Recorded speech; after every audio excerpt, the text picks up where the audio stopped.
Star, we got Webb, Tomac, J. Coop, and Christian Craig. Anybody got anything on Craig? Well, I don't think he's going to make the first round, right? Not going to make the first round. Not that I've heard, yeah. I'm actually excited for Craig with this one. I'm very interested to see how this goes because obviously, and he's come out and said it, the last whole deal did not work for him. No. Shocking. He's back where he's comfy. When he won that title on the 254 Star, he was so good, dude. So good. Love him or hate him, he was phenomenal. Dude, look how good he was outdoors on the 450. Yeah, leading motos, getting podiums. At Southwick, of all places. Right. The fuck? So, I haven't seen any videos of him through the whoops yet. I'm waiting. I'm here I'm rubbing my hands together. Christian Craig in the whoops, bro. Yeah, I'm here rubbing my hands together. I need some videos of Christian Craig in the whoops, and that'll be like, okay, he's back. Oh, he's back. He's back, but I think he's in a real unique, no-pressure situation. Yeah. And I think a guy like that, he's very... I mean, he thrives under no pressure. I think pressure is very hard for him to deal with. And now he's at a point in his career where he can he knows what his future is. I think he's got his exit strategy already laid out. Like, he could be sneaky good. I think he could be better than Justin Cooper. Think he's going to manage the Deegan 38 team? You know, it's funny, too. I was just about to mention I think that, too. I think a lot of Christian's role on this team is not only to help keep developing the bike and make it better, but I really think it has a lot to do with Hayden grooming him. So for let the me ask you this. Hold on. I'm serious. Let's go down a TLR tinfoil hat here. Oh boy! Right. Do you think he has no salary bonuses only on the riding side of thing, and then the Deegans are paying him a salary to coach him, which is what he's living off of? Could be. Plus, like, gear deal and stuff, I guess. I mean, that gear deal's probably pretty good. Gear deal's got to be $100,000. I mean, the deal came together. Try 5. I bet that's $500,000. You think he's $500,000? I think he comes along with Instagram, casual. Yeah, the casual side of that company's massive. I guess. Yeah, that could be. That okay. I think that plays into it. I mean, that deal did come together pretty easily. So yeah, I mean, it would not surprise. Like, no offense. So we don't know behind the scenes. No offense, but one 250 title and a bunch of other mediocre years don't land a Fox deal to me. Yeah, this is true. I mean, like I said, I don't know on that side, but I do think there's got to be something to what both you guys are saying, because I think that whole deal like came together way too smoothly, and I just don't think that. And with knowing the way that Star runs, yeah, they're very good on getting guys that just want to be there to ride that bike. For sure. And not pay them a whole lot. And so, like I said, it would not surprise me, especially the way the last 2 years have gone for Christian there on the Husky, for it to be, hey, man, here's your bonus structure. We'll, fly you there, per diem, that kind of stuff. And, you got to get your money somewhere else. And then, like I said, Deke's probably paying him whatever, X amount, 100 G's, let's call it that. I don't either way. $500,000 on your on your gear deal plus some other personal deals. Whatever he's making, easy. I don't think it bothers him. I think he's fine with it. I think he's in a good point in his career to where he can just kind of go out and do what he wants. And a night with a good set of whoops. I mean, I think we'll know right away though, like how his year's gonna go. Yeah, 100%. I mean, I've already watched a couple clips of him. I'm like, he's passing the eye test already. And everybody always kind of... It's a strong team, too, bro. It's a strong 450 squad when you add him in there, too. If he's healthy, real. that's a strong 450 lineup right there. Yeah. Okay. Anybody got any thoughts on Justin Cooper? A lot of the same. That's what I put down, too. Other than he's going to be in O'Neill gear. That's the only difference. Yeah. Dude, the O'Neill fit was looking pretty good. I mean, dude, yeah. The HJC helmet, I'm not down with. No, man, that scares me a little bit. But, good thing J. Coop doesn't crash a whole lot. Yeah. But seriously, I mean... I think I will say that most of his career when we come up in here to do these shows, I think that it's a lot of the same, because that's J. Coop's entire career. Yeah. He's the new Rock Tickle. Yeah. Yeah. Cheese pizza. Cheese pizza. It's never super good, and it's got never a title, terrible. Led some races that he probably should have won. Brock Tickle 2.0. I think he's just going to better style. Get that second tier 450 money his whole career, which, again, is more than enough to live off of as far as I'm concerned. I mean, how long do you think he stays on Star, though?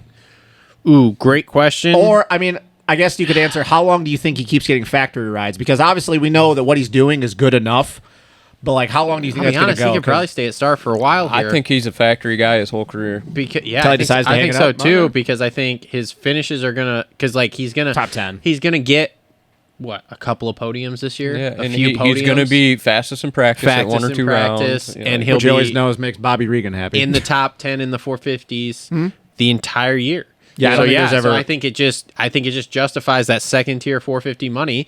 And again, next year, Tomac's supposedly not coming back. Yeah, I think this is his last year. So Or 25, okay, sorry. so Go do WSX if he wants to keep racing. yeah, so Keep that making money. that opens up that spot there. He just is basically there, just doing that, and then Webb retires in a couple of years or moves on to something else in a couple of years, and then yeah, I think that's where it is. I think that's what it is. I agree.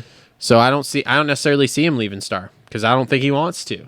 I think if he continues to do what he does, his consistency, and somehow he doesn't end up on a factory team, I think that'll actually be a big injustice to him because I think he's too consistent. Like, Yeah. yeah, you don't get the flash outside of like when he puts heaters in and he's the fastest in practice, and you go, how the hell did that happen? But I mean, like if you want a guy that's just going to be top 10 all the time and sneak some top 5s in, Jay Coop's your guy. He's been that his entire career. Yeah, and I could see him, some of these guys start fizzling out. We got some retirement coming. He's just going to start hitting his stride in the 450 class. A couple moto wins, some overalls. Like, maybe not win a title outdoors, but he can definitely compete out there. So. The only thing that I think that might work against him, but then again, a lot of these dudes that are going to be are on the older side. You got a lot of 250 dudes that are moving up in the next couple of years. And granted, he raced all of them and he's beat them.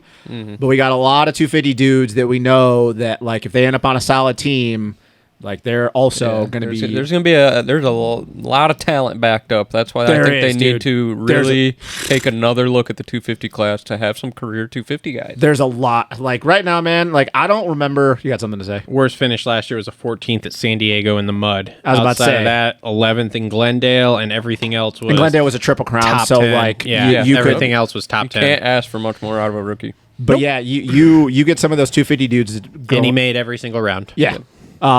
But yeah, there's a lot of talent, and I can't think back to a time where we had this much like guys that are just this good all the way around. That might end up with just outrides. Yeah. So yeah, no, I agree. There's got to be something done. We got to change because if this continues to happen, especially with like all these amateur kids getting signed, especially Star signing half of them, They gotta Something's gotta adjust the change. 250 class and change this mentality of like, if you don't get out of the 250 class, you're a chump. No. That's a place for a guy to make some second tier money. Well, Like, what's also going to be a problem too is, and it's the last thing I say before we move on, is even though I think that Futures is the best thing we've had happen to like Supercross in a long time, it's going to also, I think, hurt in that sense because you're going to get a lot of guys out there that might just have these 1-off, 2-off rides where you're like, fuck, like I didn't think that kid was that good in Supercross. And what do we know these team owners like to do? Yeah. They like to pull the trigger and fucking bring some kid in. Let's pull the trigger on them after the season. All the TLD KTM guys can prove that. And then you get halfway and you're like, I guess he really wasn't that good. Yeah. Okay. You guys want to go to Tomac or Webb? I think we should go to Webb. Let's go to Webb. Tomac's on the he's Mount Rushmore, bro. Okay. Yeah, exactly. I agree. Is he hurt? I mean, Is it all bullshit that he's fine, everything's fine, situation's normal? He didn't look fine. He didn't look fine at all. fine. There was No. not a lot of looking That's fine. the same one that he's fucked up 3 times now. And I understand, I got a stinger or whatever, but man, that didn't look like you had a stinger, brother. You hang on. laid there. That's not gonna been a lot. That could even been You worse. kneeled Matt down, you Moss walked is in a the circle. Australian Vince Freeze. Oh, Lord have mercy. Matt Moss is an asshole. I'm not getting into that discussion. Matt Moss is a squid. But anyway, I'm not getting He into is an that. asshole, dude. He will. Yeah. he'll I blow your mean, doors that's off. my big question mark with Webb. So Webb looked super good. Now, He looked we- really fucking Now good again, in we Paris. try First not to Oz take too X much one out of this. Oh, yeah. But he looked really good. It's that flag gear. But then the whole, it's weird. He's in that fucking Formula helmet too, right? I like it. I like it. It just first day he threw it on, he was just like, "Yep, that's it. yeah, this is the day Sign it's gonna the deal. happen. Sign the deal." But anyway, outside of that, that's my only question with him. Like, I think if he's not injured with that same thumb again that he's had issues with here, then I think we're okay. And I think he battles for this title because he's just fucking Cooper Webb, and that's just what he does. I mean, you can't count him out. No. He is, like, for me, a lot of similarities with Chad Reed. Maybe not the most raw out fast guy at like Reed in a couple years of his career. Yep. And he's just there. Yep. And he ain't going away. And barring Jet Lawrence, if Jet Lawrence wasn't around next year, you're looking at or last year, you're looking at a 3-time champ. Well, no. Also, we gotta talk about the fact that how much Coop was riding injured at the end of that series too. That's what I mean. Yeah, 100%. So if Coop doesn't get injured, he's gonna be there, and he's gonna find a way. It's just the only thing is if he is injured, because we all know it takes Coop a few rounds to get going and just kind of get everything nice and comfy, and also we know how much better he is on the East Coast rounds where you really have to think about and hey man, I'm gonna pick a rut and I'm cool with just dropping into this rut, and this is what I'm gonna do every lap after lap after lap, and all that kind of shit that we always talk about. The other half of it too, he's smart enough and aware to know hey, Jet's 4th, 5th place. He's back in the pack a little bit. Yeah. I'm right here with Sexton. I'm putting it on the line. Like that battle they had in, what was it, Seattle? Oh, yeah. Where his arms were as hard as morning wood. But nights like that. Get some more quotes like that this year. I mean, he's going to pop a Cialis and ride that morning wood all the way to the top step of the podium. That's a good one. Holy shit! I think you could have worded that a little bit different, but he's gonna ride the morning wood. I don't think his girlfriend would like that too much. Wife, whatever. No, yeah, clip that. How many wins does he get? We talk about dick way too much. We just lost Justin to dick jokes for the next 45 minutes of the show. Let me get on this one. How much does he win? I mean, how many wins did he get last year? Do you know? I don't know. Hold on. I'll look it up. I think he gets 3 to 4. I think the same amount as last year, man. To be honest with you. Okay. Yep. Keep talking. Good analysis. I think the same as last year. I think that. I think maybe he could have had one more, maybe at the end of the year, but once again, he was riding injured, and obviously we all found that out. So I think it's just the same. Coop is going to do what Coop does. Yeah. But if he is injured, though, it does worry me a little bit that how many rounds is it going to take him to work through that? He won 4 last year. Okay, so 3-4. How many rounds is it going to take to work through him being injured?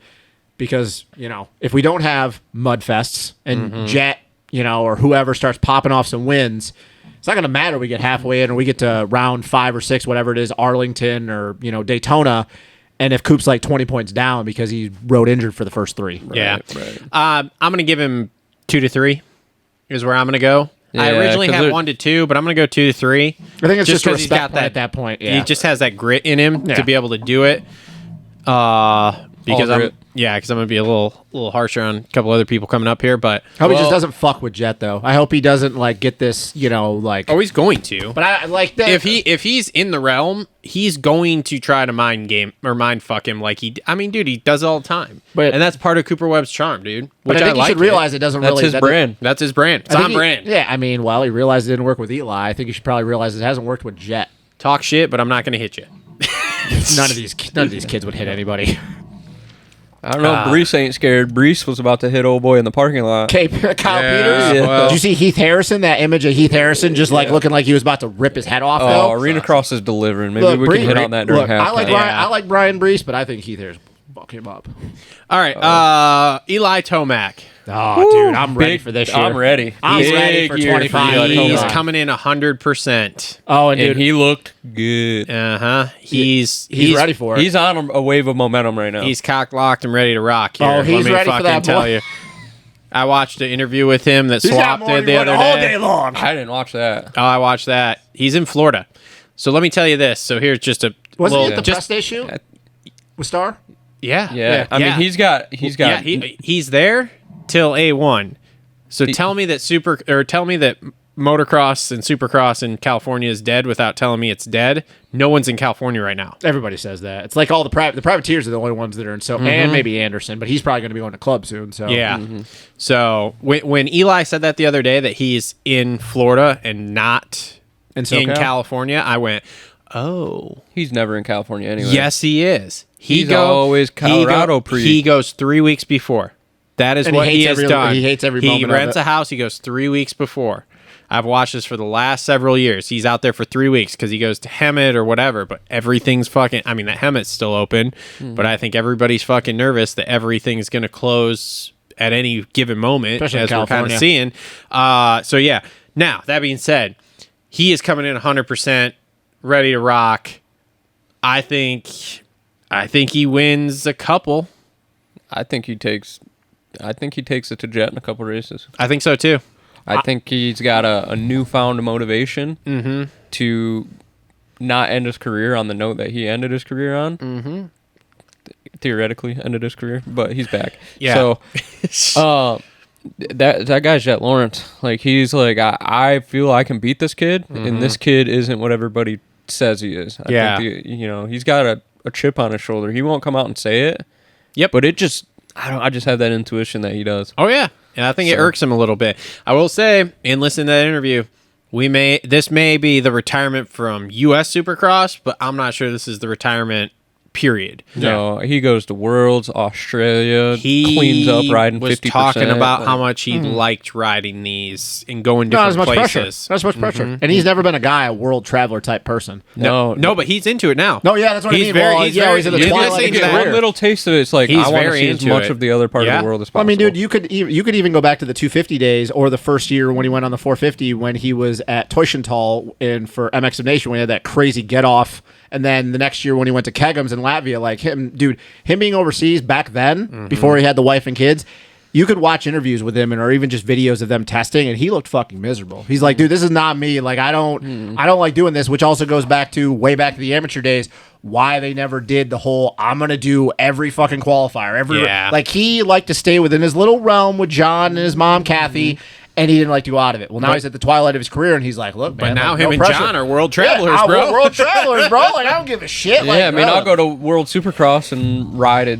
He almost swept the thing. I will Dude, say, there were nights where I I'm will like- say though, let's just before we continue down this Tomac road here, I will say with the way he's acting towards WSX and stuff like that, that is going to be something that I think Feld is going to have to be conscious of, is how these guys get treated when they go do these rounds, because it's going, and again, you and I were kind of talking about this before we recorded, if World Supercross continues the way it is, which is, I believe they're starting to do it right now, which is by not really competing with the other series or whatever, but there's going to be more guys that are going to do this because of the way they're treated when they go to these places, and you're going to, Feld at some point will have to make an adjustment, and I'm not saying this is in the next even 5 years, but they're going to have to make an adjustment to how they treat these. It's not going to be like, yeah, we're giving you an option to be the show. They're going to have to make them feel like they're the fucking show.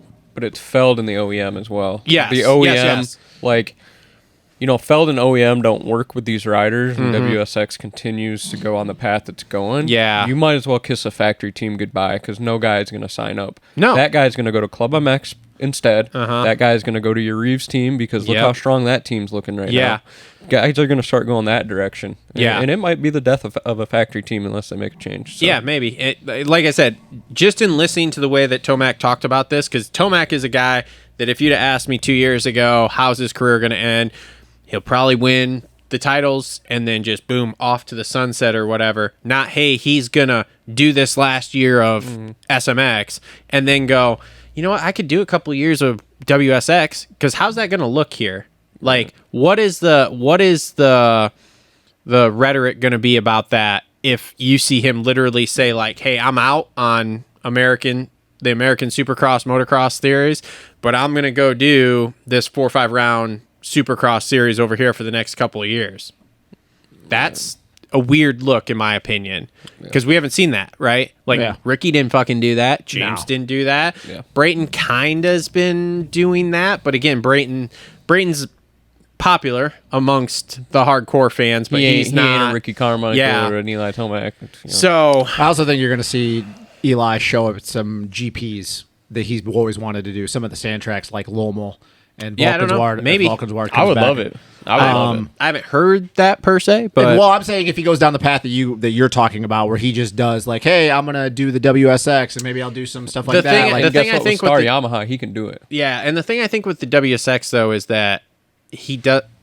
I think the training load would be a lot less to be able to still be really competitive so with only it. have 3 rounds and they're going to 5 or 6. Where like if he goes to do an MXGP, I don't know about that. I think because he'll do it just to have fun, though. I don't think he's going to go there expecting to win. I think it's more of a fun thing. I think he can go there and train 80% and still win. Yeah. Like, so if he's lining up, like, no disrespect to Savachi and Dean Wilson, but it's like, pfft, oh yeah. you know. Well, yeah. 100%. I think Eli, I think that he is a little pissed off at the narrative about the whole Jet thing. I think he obviously respects Jet, but I think that this last 100%. year did not go the way he wanted it to. Yeah. We talked about his struggles with his fitness in Supercross, and then outdoors he came on strong. You know, when he came back after, only 2 rounds, and then MX of Nations, there was a little bit of flicker, but we still knew he wasn't there. SMX went good, and then obviously now. But I think the difference that you're going to see with Eli is him knowing that this is his actual final full year of American racing. I think the times in the past where, what's the whole joke? Everybody talks about like Eli Tomac, where he would show up and the bike would be off, and you just watch him, and you're like, dude, why is he going on with this why guy? is he struggling so bad? I think those nights where if the bike is off a little, and I'm not saying he's going to arrow himself into the ground to try to win, but I think those nights where it was more about the championship and him, hey man, I got 7th tonight, bike's a little bit off, I'm pumping up for whatever reason, I'm going to take the points. I think you're going to see him go to the next level. Not so much that he blows himself out, because obviously he's got a kid and family, he's at the end of his career, and he's made a lot of money. But I think those nights in the past where he just, hey, I'll take the points, I think now he's just going to lay it all on the line. I think that there's going to be because, dude, there was a couple times in WSX where he got real sketch, and I'm like, why the hell is he going this far to try to beat Kenny when he did? And it's like, dude, I think he just wants to prove that he still is the baddest fucking dude on the planet on a dirt bike when he wants to be. Yeah. Whether it works out for him, who knows? But we've all said this since, last year and talking about the Jet versus Eli, that Eli might be the only dude on the planet, as far as Supercross goes, that when they're 100 and 100 and they're going deep into the red, Eli might be the only dude that actually can match Jet full stop. For the whole distance. For the whole distance. Because I don't think his cardio issues, because I remember when I said I think Eli only had 15 minutes in him. And then it got proven a lot of times in Supercross last year. He only had 15 minutes in him. So he made a comment on that swap interview. He was like, look, I went into the season thinking I was 100%. And he's like, I was not 100%. No. He's like, I think we saw that at Daytona. And he's like, you realize that really quick. He's like, but when you are coming off an injury like I was coming off of, it was kind of like, oh, and he's like, I got on the bike late. I didn't get on until November and blah, blah, blah, all this stuff, right? So, yeah, like I said, I think it's different. But I think he wins a couple this year. I think he takes it to the end. I think he battles for this title. I agree with that, too. I don't know how many he's going to win, because once again, it's kind of like the Jet Lawrence thing. Like, Jet's the overwhelming favorite, so I don't really know. But I think it's going to be more than we expect. If Eli shows up with everything he's talking, because, saying I haven't felt this good since I did at the beginning of 2022 and 2023, I think it's just going to be an Eli. I think this might be a pre-2020 Eli, like the nights when he was on Cowie. He said like he's coming Salt in Lake 2017. Remember when he was dead last and he ran Dunge down and then just dropped him? Yeah. Or Detroit. I think that's going to be this guy. So if that guy shows up, it's going to be a problem for everybody. It's going to be a great fucking season, though. I mean, we saw those little glimmers last year, too, where, and I love when guys do this, but I don't remember where it was, but he got out front. Jet was in third or whatever and kind of working his way. But first 15 minutes, Eli was way out front and then uncorked the rhythm section. Nobody hit. Is that the Triple Crown? The night that Jet got into it with Barsha? No, this was another one. But it was like roll, on, off, big one, triple. But he was going double, over table, and then hit the triple over the big one. Yep. Nobody did it all day. Yeah. And Jet tried to follow him over it and got sketchy. I don't know if you remember. I think that was an East Coast round, right? East Coast round. Okay. I'll have to go back and watch. But little things like that where it was still there. Where, for the first 15 minutes when he pulled that out and nobody knew about it, he was gone. Yeah. And he ran out of steam. Yeah. But, that older mentality of guys that race against Stewart or that kind of stuff where you save some shit for the main. I think that's awesome. Eli's kind of that only guy left, which I do think is going to be the one bummer that when Eli finally does decide to retire, because I know that we have Ando and Barsha and all those guys, but obviously they 2022 Ando, but we haven't seen like those peak guys. They haven't been at their peak for a long time, whereas Eli has been winning championships. Like when Eli's done, like it's, and him and me always talk about this. It's hard for me because to me he he's the version of the last, what you're talking about, like gritty as fuck. Like I will do anything to win. Like the old school, I don't give a fuck about anybody. This is my time. I'm the best dude on the planet. We're not saying that Jet doesn't have those qualities, but like we've talked about, Jet's kind of just going with it, and he's just kind of there, and he's just really fucking talented or whatever. Whereas when Eli's gone, it's the last of a generation, in my opinion. It's truly a year of old school versus new school. It is, and we're gonna see it. Yep.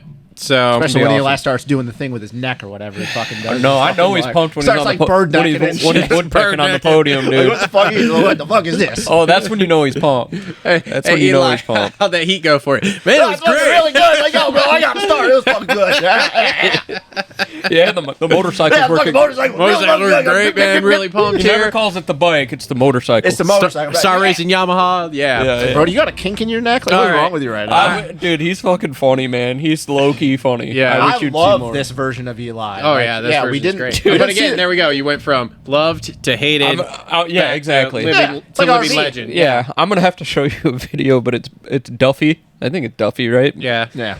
He's in the Star shop with like a Nerf gun. Yeah. And Eli's just sitting there minding his own business. He's hiding in the corner. Fucking shoots this rocket across at Eli, and Eli just goes, "Ugh." Like just funniest fucking reaction awesome. ever. It was like, holy shit, dude! That's awesome. It's hilarious. All right, let's Just want to thank you guys for watching this video. If you guys like this kind of content and you want to see the full show, it's linked right here. If you guys want to make sure that you never miss an update, you never miss a show, a live stream, a bike build, or anything that we're doing, make sure to hit that subscribe button there and make sure to turn on notifications with the bell. If you want to join our members area to help support the show, that's greatly appreciated too. And you can check us recording things live that other people in the general public don't get to see. Thank you guys for tuning in. We'll see y'all on the next one.